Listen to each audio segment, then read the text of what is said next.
Welcome back to the latest episode of B6 and Beyond, and we are here to preview Liverpool away. And you've got a special guest with us today who comes on the pod every now and then, but you know him. It's Matt. Matt, how you doing, mate? You right? Yeah, I'm good, thank you, mate. Not too bad. How are you? Yeah, not too bad. Haven't been on the pod since the 23rd of September. I'll have you know. I just had a look at it. We've won a Guess few what games game? since. We've won a few That's what games I was since. going to Every time I come on, we say. seem to lose. So hopefully, coming on beforehand, we'll change it this time. So we were pretty shit the last time you was on. Since then, we've had a right turn of fortune. So, yeah. On that note, let's get into it.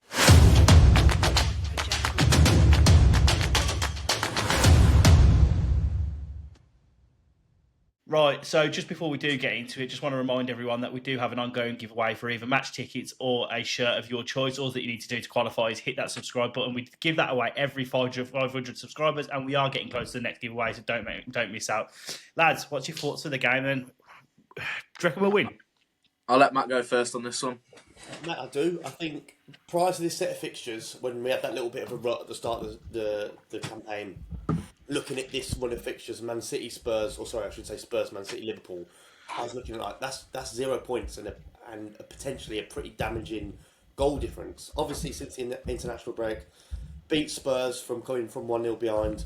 Great performance at Villa Park against City on Sunday. Liverpool at the moment are atrocious, mate. I think this is a great time to play them, and genuinely, maybe I'm being biased and I'm living in the moment, but I think we'll do them and comfortably, to be honest. I think my only caveat to that is when Villa should do someone or when we should go somewhere and do something.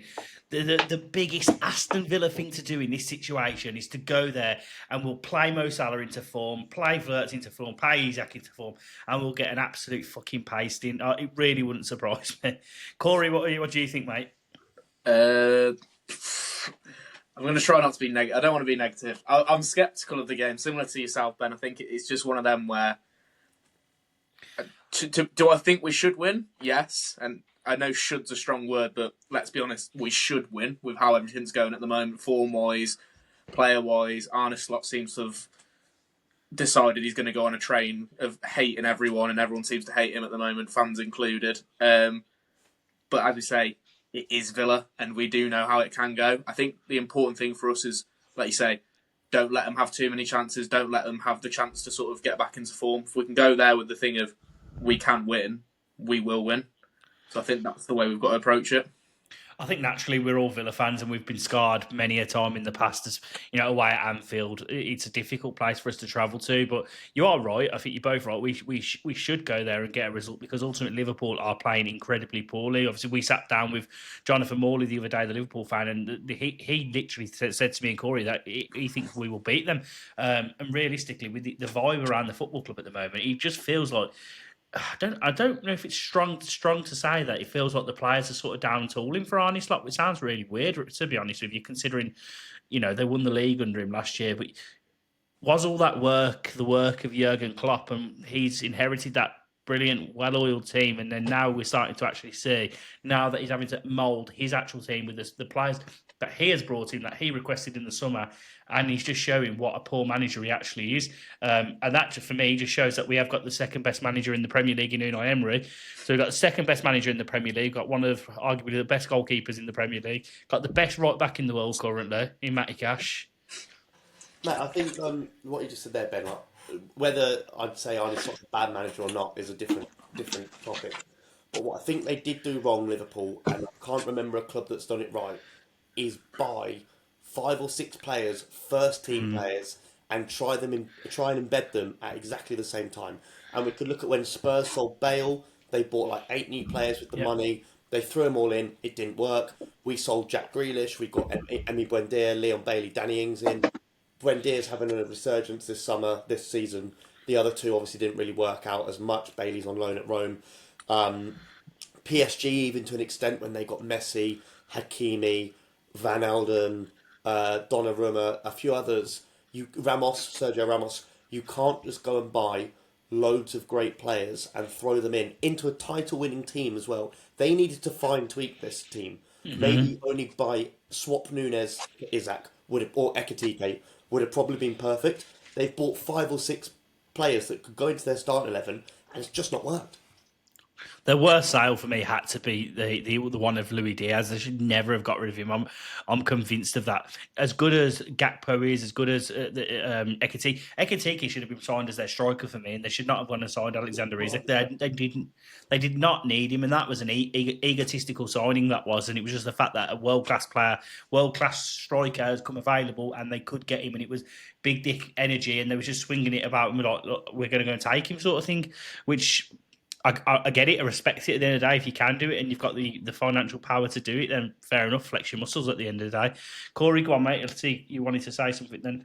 No, I was just going to say. I think obviously Matt's hit the nail on the head with that, and I think I was going to go back to previous about obviously the question of do I think we're winning, that sort of thing. I genuinely think this has potential to be Arne Slot's last game if he doesn't play his cards right. I think the team selection and things like that yesterday that he put out in that loss against Palace has pissed off a lot of Liverpool fans, because at the end of the day, if you're going on a run where you've won, they've won 1 in 6, or is it 1 in 7 now, isn't it? They've lost 6 out of the last 7 games after last night. They've done that.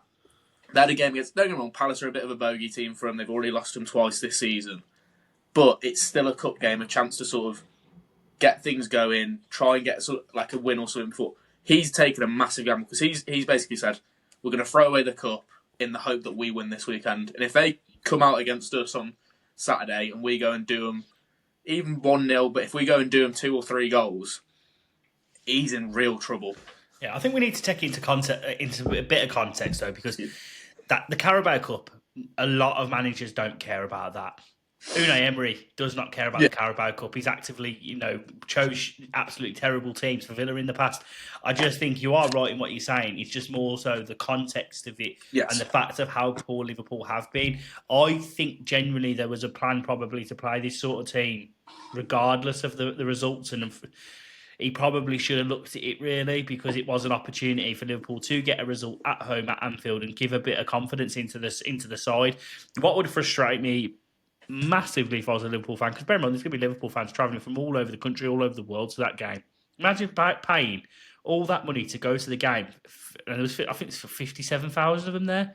Yeah, to see that team announced, you'd be fuming, wouldn't you? The thing is, as well, it's his arrogance. We spoke to Jonathan about this, and I said, I don't like the way he's come into this season with that bit of swagger, that bit of arrogance that the likes of like Maresca have, and it doesn't work for Maresca at Chelsea. They're already looking at replacing him over there.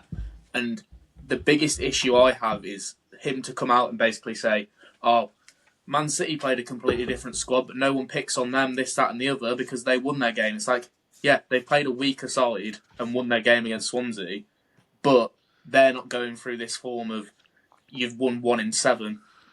That was a chance, and I just think, obviously this is sort of turning into a Liverpool podcast, the way we're speaking at the moment, rather, but I just think... It's relevant, though. Yeah, he seems to have got everything wrong recently, and I think that'll add to how the game goes. It could be a hostile atmosphere at Anfield as well, especially if we get the first goal, which massively plays into our hands. How do you think we'll set up? We'll go through actual team selections shortly, but tactically, how do you think is best to suit to attack this game? Do you think it's a game where we're going to sit back and play on the counter, or in the low block? Or I personally don't think we should do that. I think we might do it, because obviously we know how Unai Emery is when he goes to places like Anfield and the Etihad and the Emirates and stuff like that.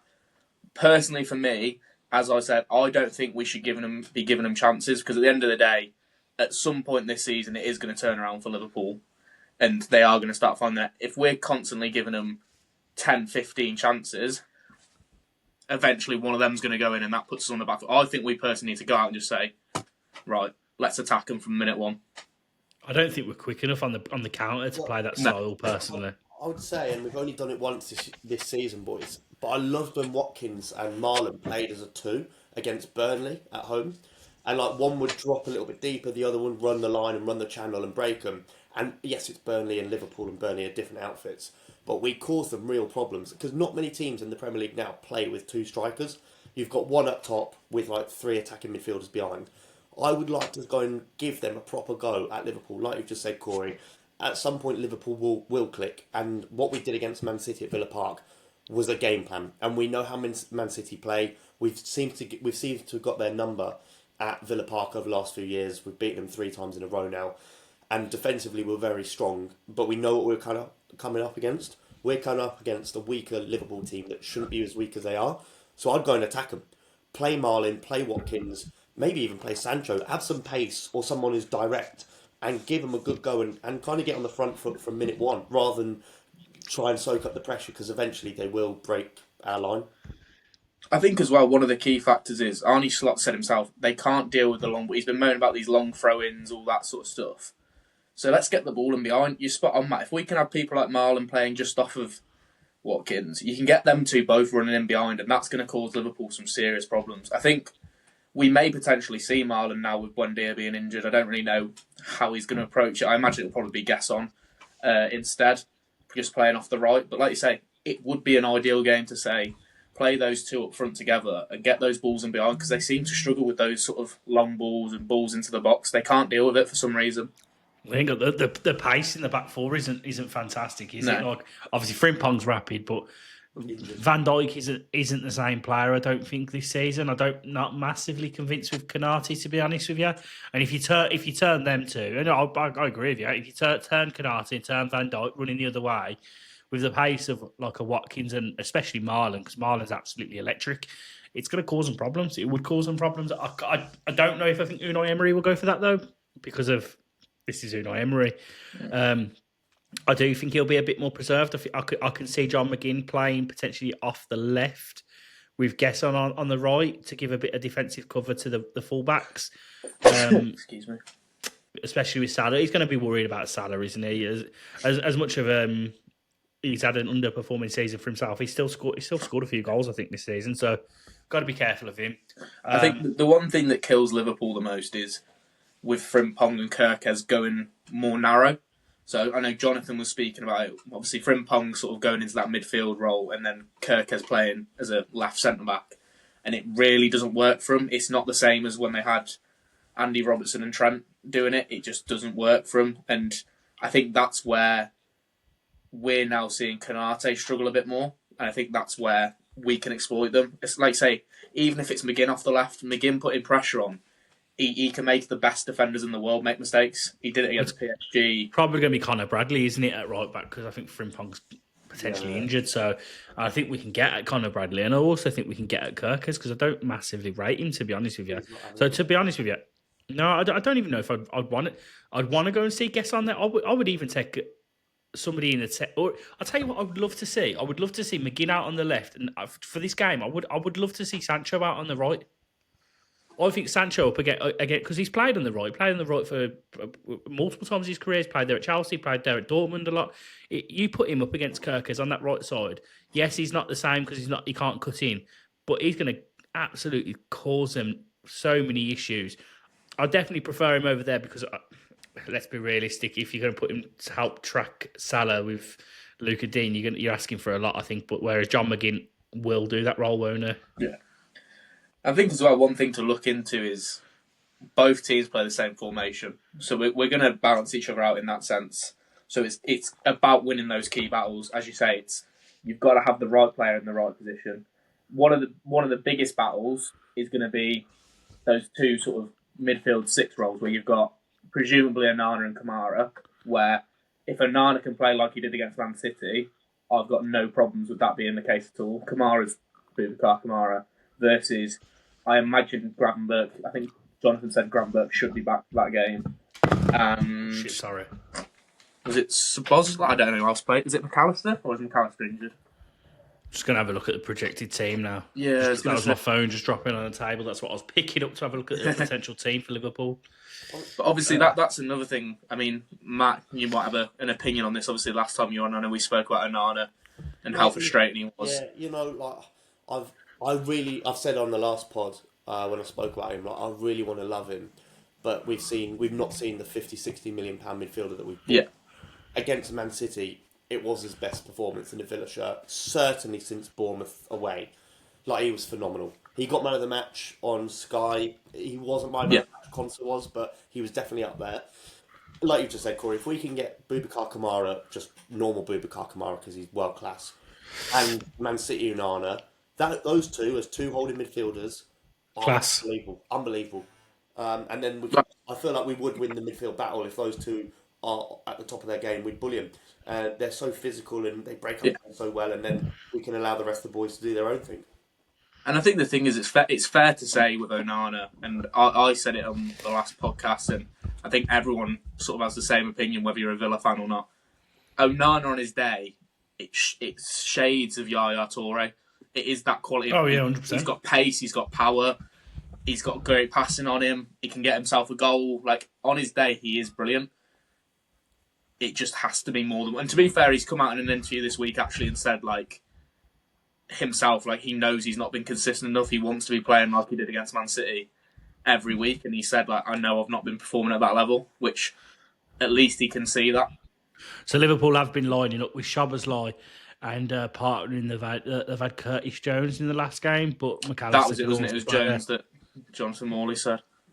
To be honest with you, I don't really fear any of them in the 6 role massively. So I definitely think their best number 6 is Gravenberch by a country mile, and if he's missing for that game, that's huge, absolutely huge.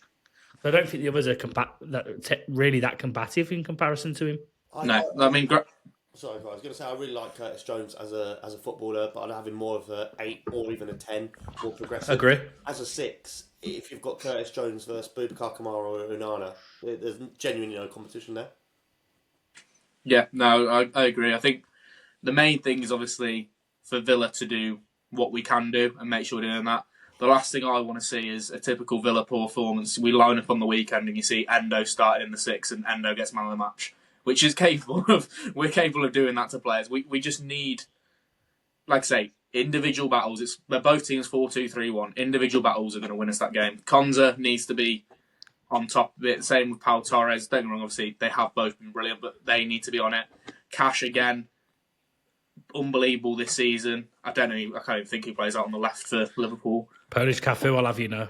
It's probably Gakpo most likely on the left, you would assume. Yeah. So we know Gakpo's always looking to cut in. Digne, preferably against Salah. I think Digne will hopefully do a job against him. Are we saying it's going to be potentially Martinez, Cash, Konsa, Pau, Dean as the back 5? Yeah, I think that's solidified. I don't see Tyrone Mings really getting back into the starting 11 at all. I think if there was ever going to be a game, it was going to be the Man City game. And I didn't, like, me and you spoke about it, Ben, we didn't want him playing in that game anyway. But if there ever was going to be a game, it probably would have been that Man City game where it's the more physical attributes. But I don't see Mings, unless for any injuries. What's that? Me and you said that not to play Mings and keep Pau Torres in there. I call that top ball knowledge, mate. No, honestly, on serious note, I'm quite happy with the back 5 the way they're playing at the moment. I even think Martinez is doing pretty well, to be honest with you. I thought he was really good against Manchester City. He didn't have to make too many saves, but like I think the way he handled the area, he did impeccably well. Obviously, Kamara and Onana will be in that double pivot, and then it's just what's ahead of them. I think that's the one where I don't think any Villa fan could really nail down how Emery will go, because you know what Unai Emery's like. He's like, it's incredibly difficult to guess. We could be saying this and he might put Lamar Bogard at right wing or something, like, you know what I mean? He's that sort of manager, isn't he? It's annoying as well because there's one player who I would love to see in this game and just won't be able to, and that is Harvey Elliott. I know obviously he's not played that well when he has played for us this season, and obviously he can't play against Liverpool being his parent club. But I do seriously think a game like this would be perfect for him because he'll get loads of pockets of space. The game will be open enough to sort of pick the ball. And again, that's where I think Sancho's a great shout by you, Ben. I think in those moments of transition, if we can get the ball to Sancho if he's on the pitch, even Marlon, I think we saw the goal against Feyenoord that McGinn scored. Marlon's picked the ball up in his own half and he's run straight out. He's capable of doing that himself. I've changed my mind. I think I know how I would line up. I think I would put Sancho on the left and I would put McGinn in the 10 to help out that left side, because Sancho's not going to do it with Rodgers on the right. I know people don't like Rodgers on the right, but I think Rodgers still does the defensive work, and I'd rather have him in there than Gesson. I'm not massively convinced with Gesson. I think that those three behind Watkins would cause serious problems. What do you think, Matt? Who would you go for?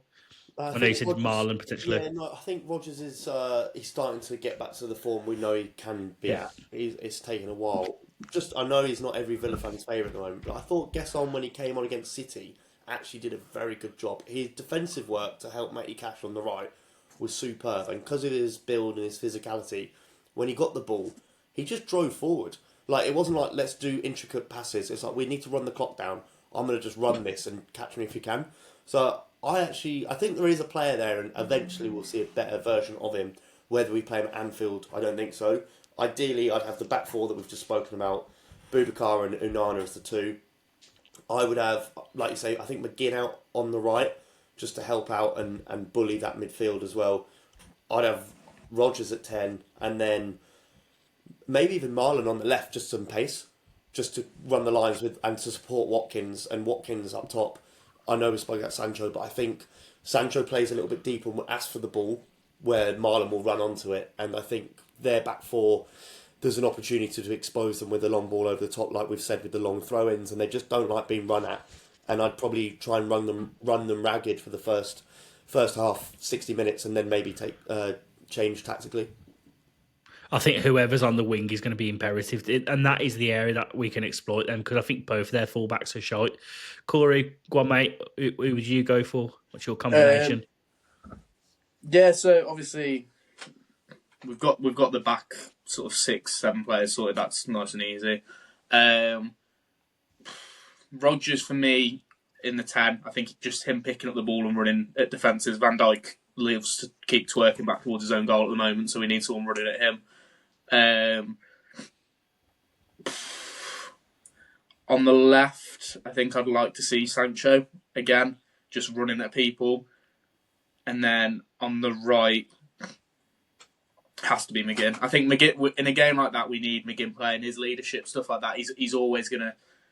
I think the key areas for us is just going at the defence.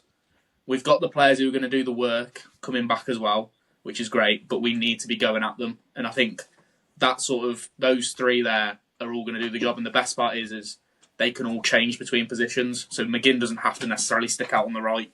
Sancho can switch you and Rodgers can shift out there. My query would be whether we play Watkins or Marlon, personally. Oh, God, it's got to be Watkins. It does have...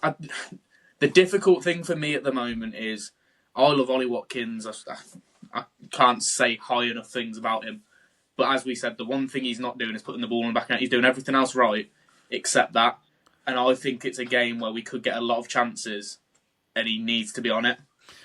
But this is just me playing devil's advocate. I would say, yes, Marlon's probably finishing better than what Watkins is currently, but Watkins does absolutely everything else better than Marlon does as a striker. That's the thing, isn't it? He does do everything else better, and that's why it's such a difficult one of, are we happy for that to be the case, knowing that someone else needs to put the ball in the back of the net? It was the game recently that Marlon started up front and Watkins was on the bench when he come back from that injury after the international break, and it was Spurs away, weren't it? Spurs away, mate. Yeah. Yeah. It was Spurs away, and I thought Marlon was pretty poor, to be honest with you. He was, yeah. Until Watkins come on. I like Marlon, and please don't take this in any negative light towards. I'm not throwing shade at Marlon. I just don't think he's a good out-and-out striker, especially a striker on his own. I think the best performance I've seen from Marlon was in the game against Burnley, when it was Burnley, wasn't it? And he played in the two with Watkins. I think that support striker role, the Diaby role, as we used to call it, I think that suits him to an absolute T. But I think as a lone striker, I think the ball would just keep coming back at us, because you're not going to get the link-up play or the hold-up play that Watkins gives you from Marlon. So that would be my only argument. Sorry, I guess Ben as well is, or I'm sorry, Cory, is, what Marlon might finish better in front of goal, but if he's not, he doesn't do anything anywhere near as well as Watkins does. Trap people down, close the players down. His link-up play, hold-up play, bring in the midfield into play. Watkins is so many levels above Marlon in that aspect that unless Marlon is ruthless in front of goal, like he was against Burnley, then that's the only thing that could maybe balance out, in my opinion. But other than that, I'd play Watkins in this game. I guess it's that question as well of, I don't think he will do it. I don't think Emery will do it, but is there a question to be had about changing to that 4-2-2 formation and just trying to take Liverpool by surprise and saying, actually, we're going to go at you here. We're going to have Marlon and Watkins running at you from the get-go. We're going to have Rodgers and McGinn potentially just behind him doing the work, and then obviously Kamara and Onana in the middle just defending that back line.